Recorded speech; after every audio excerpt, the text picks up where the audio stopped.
Welcome once again to Isolate Island. Here I am with my drawing paper, and we're going to do the 5-pointed star again without all the background noise that we had last time.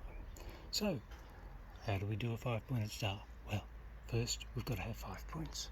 So, we could have one here, we could have one there, we could have one here, sort of like as though you're going in a circle, but 1, 2, 3, 4, 5.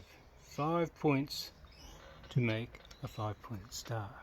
These two might be a bit too close together, but we'll see what it looks like. So, what do?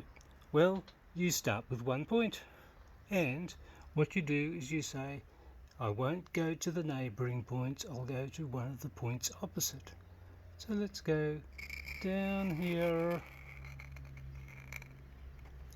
and then we've got to go to another point, but we don't go to the neighbouring points. We've got to go to one opposite. We've already been here, so we don't go there again, so we've got to go to that one. Here we are. Now, again, this game is the same. We don't go to a neighbouring point. Here's where we are. We go to a point opposite. We don't go to that one because we've been there, but we go across here to this one. And then, what do? You know it. You know what to do next.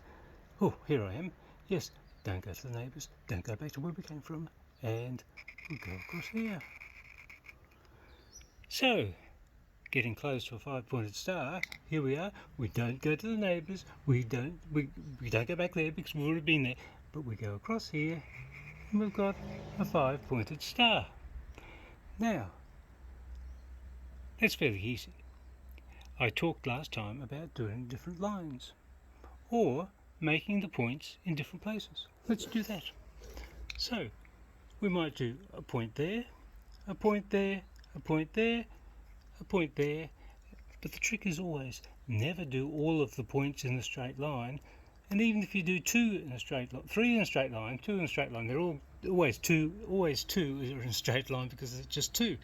But we go there, and we might go one over there. So they're not in a straight line, they're in a bendy line, they're in a bendy line.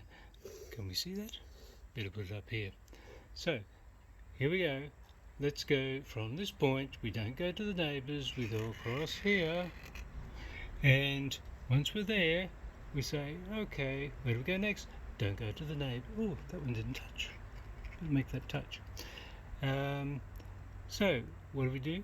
We don't go to the neighbours, we don't go back to where we came from, we go across up to here. Then, what do? Don't go to the neighbours, there's a far away neighbour, this one, isn't it? Don't go to the neighbours, don't go back to where we came from, but go to the opposite, which is very close. And then we're here, don't go to the neighbours, we go across to one opposite,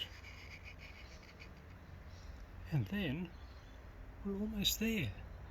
We don't go to the neighbours, we go to the one opposite, but look at that one there.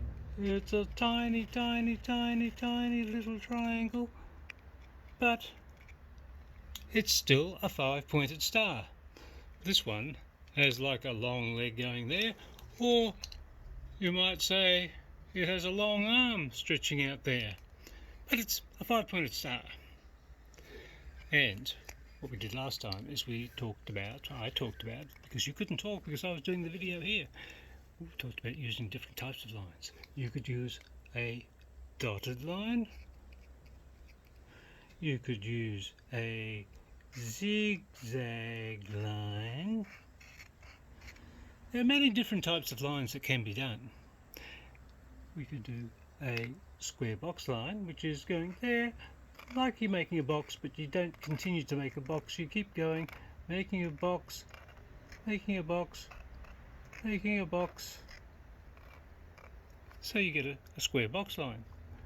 You could also do a really wandering, slow going all over the place, maybe like an ant on a trail to find some food line. So you could draw a star using one of those different lines. So, have we got some space? Yes, we have got some space. Over here, 1 point, 2 point. You can be thinking about what kind of line we're going to use. 1.2 point. Am I on? Yes. 1.2 point. 3, 4, 5. It's going to be fairly close, but it is a small piece of paper. So, okay, what kind of line we do? Well, we could do start here, don't go to the neighbour, go to the one opposite, or one of the ones opposite.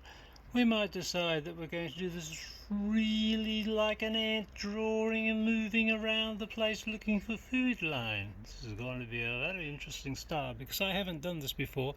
I will be interested to see how interesting it's going to be. So here we are. We don't go to the neighbour. We don't go back where we come from. We go and do a wandering line like an ant looking for food. Now, we've got to do a 5-pointed star. So we don't go to we don't go to one of the neighbours. We don't go back to where we came from. We go to an opposite one. And we make it into a windy sort of line that an ant might draw if it had a pen attached to its tail. Can we see it? Okay, here we are. This is the last point. We don't go to one neighbour. We don't go back to where we came from. We go across here. Wandery line. And there we are, nearly there. Here we are. Don't go to a neighbour. Don't go back to where we come from. So there's only one place to go. And it's still got to be wandery. Like a wandery sort of star. There is a song. I was born under a wandering star. A wandering star. A bit like that, but I haven't got the music to make it a bit better. So, we've done different lines. We've done 5-pointed stars, putting the points in different places, make it a bit of a stretchy star. So that's all for today with our redo of how do you make a 5-pointed star. Well, you first got to have 5 points, then you've got to have a pen. Whoops, there's the pen. Where are you, pen? There's the pen. And then we start collecting them up, but you have special rules, and I'll let you see if you can remember them. Bye for now from Isolat Island.